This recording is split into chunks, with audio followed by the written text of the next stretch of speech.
บ่เคยเจอเดี๋ยวปันใจใส่ให้ก็ใจอักเสบเขาก็ไปตามสเต็ปแต่เฮาเชื่อฉันอีหลีขอบใจนะที่มาเห็นอีเธอคิดว่าเฮาเป็นคนสำคัญแต่ความจริงมันก็พอสำนักเฮาก็แค่คนทั่วไปคุยจบก็ลบจิ้มเขาบ่ได้เสียดายเฮาก็เก็บเอามาลืมผ่านไปยิ้มไปขอบใจนะที่เฮ็ดให้เฮาได้โดยที่บ่เข้าใจนี่เลยล่ะ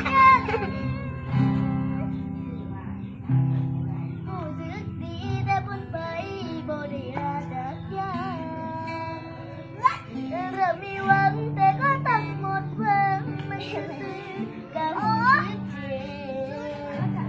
เจ็บบ่เคยจำอยากว่าใจง่ายถ้าสิหันไปก็ใจอักเสบเขาก็ไปตามสเต็ปแต่เฮาเชื่อจริงจังอีหลีขอบใจนะที่มาให้เพิ่นคิดว่าเฮาเป็นคนสำคัญแต่ความจริงมันก็พอสำนักเฮาก็แค่คนทั่วไปคุยจบก็ลบทิ้งเขาบ่ได้เสียดายเฮาก็เก็บเอามาลืมผ่านไปยิ้มไปขอบใจนะที่เฮ็ดให้เฮาได้ให้โดยที่โตบ่ได้คิดหยังขอบใจนะที่มาเฮ็ดให้เพิ่นคิดว่าเฮาเป็นคนสำคัญ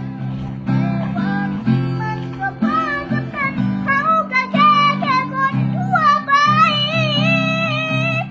คุยจบก็ลบทิ้งเขาบ่ได้เสียดายเฮาก็เก็บเอามาลืมผ่านไปยิ้มไป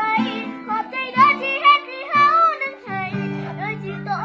บ่ได้คิดหยังจังใดก็ขอบใจนะ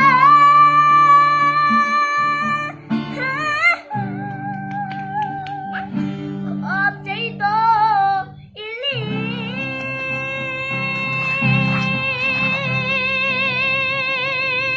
โอ้โห